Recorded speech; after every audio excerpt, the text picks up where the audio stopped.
So how do you kind of expand your standalone novels into a series? So that ties into the main antagonist, right? The main antagonist is basically indirectly and directly creating her own villains, right? Gotcha. So so the main antagonist did something that altered her course of life, that changed it from a happy life into a trauma-filled one. So that action that this individual did is such a traumatic event, like it's such a motivating event for her to become all that she's going to be in order to defeat him, right? So it's about vengeance as well and forgiveness, right? So that's what I mean by having an antagonist that will last the entire series, but also creating enough context to put a standalone novel, but it's better as a series. So I guess it boils down to the antagonist, how strong of a connection you can make between the antagonist and the protagonist, if that makes sense.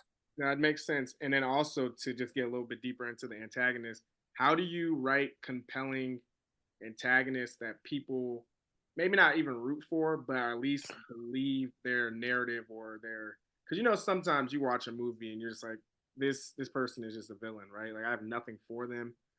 But sometimes you watch a movie and you like I kind of agree with them. How do you kind of balance that in that sense? So I don't think that's this type of novel though. Yeah, So balancing that, so have you seen Game of Thrones? I've seen I've seen episodes of Game of Thrones. I haven't seen all. Okay, so you know that everybody hates Joffrey, Yeah, right? Everybody hates Joffrey because he's an evil, vindictive person. In my opinion, the most powerful type of character antagonist that you can have is one that people strongly hate, right? That feel emotions strongly to the point where it balances the hope and the rooting for the main character, the protagonist, right? So that's the most important thing, is creating a villain for me in this series that creates that strong, exponentially like just powerful negative emotion towards them, like to hate them. But it's also about, the hero is supposed to be better than, the average person, right? So more forgiving, more, taking the honorable route instead of doing what they want based on impulses, what's right versus what's easy. So then you got to make a choice of, are you going to make an anti-hero, or are you going to make a hero that is going to inspire those by essentially doing the right thing morally. So that's kind of where I'm at. So no, so creating a identifiable villain is not something that I'm trying to do. yeah, I get that too. And I agree with you in that sense because it seems like a lot of times when you watch shows of the villain, you just truly. My thing is that though it seems like the villains that you truly hate stick around the longest too. A lot of times in shows, like they just get somehow they make it to the next season. Like you thought they were dead, they survived.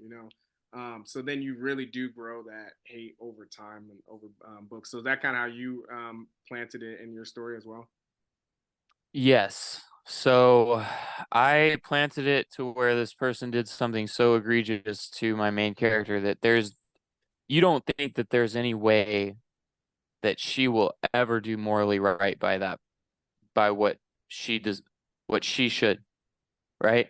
So that is going to be the tricky part, is having her do what's morally right, but also, trying to move and maneuver in that direction. Yeah. What common mistakes do you see like while developing series and like how can you help? How would you tell authors to kind of avoid some of these steps if you're trying to build a series of books? I would say plan, write an outline, because the first one I just did stream of consciousness and you can really tell. So whatever popped into my mind, that's what I wrote. And I kind of screwed myself over on some of it because without lack of planning and without lack of forethought, I threw some things in. I threw one thing in that I don't know how I'm going to tie into the story just yet. So that is my mistake. And it's it's going to be hard for me to do that without planning, without heavily thinking on this thing, because it doesn't tie to the storyline at all. So my advice would be to plan thoroughly. And so one of the things that I do is I ask questions and I get people's feedback, like families' feedback after they read it, and I ask them to eviscerate me with questions, right? So like if I say something like enlightenment, right? So it's in the title. I want people to ask, what is enlightenment? How do you achieve it? Like, can anybody achieve it? There's like X, Y, and Z, all these questions so that I can answer those plot holes. So my method of writing is I shotgun plot holes all over the place and then I answer them a little bit later. But I continue to do it so it leaves questions that I want to answer later on, which adds intrigue, which adds, curiosity and just it kind of not manipulates, but it puts the reader in a position where it's frustrating, but in a good way. If you enjoyed that clip, make sure you head over to www.bookupapp.com to download our app so you can connect with your favorite bookish content creators, start conversations, and start your own book club.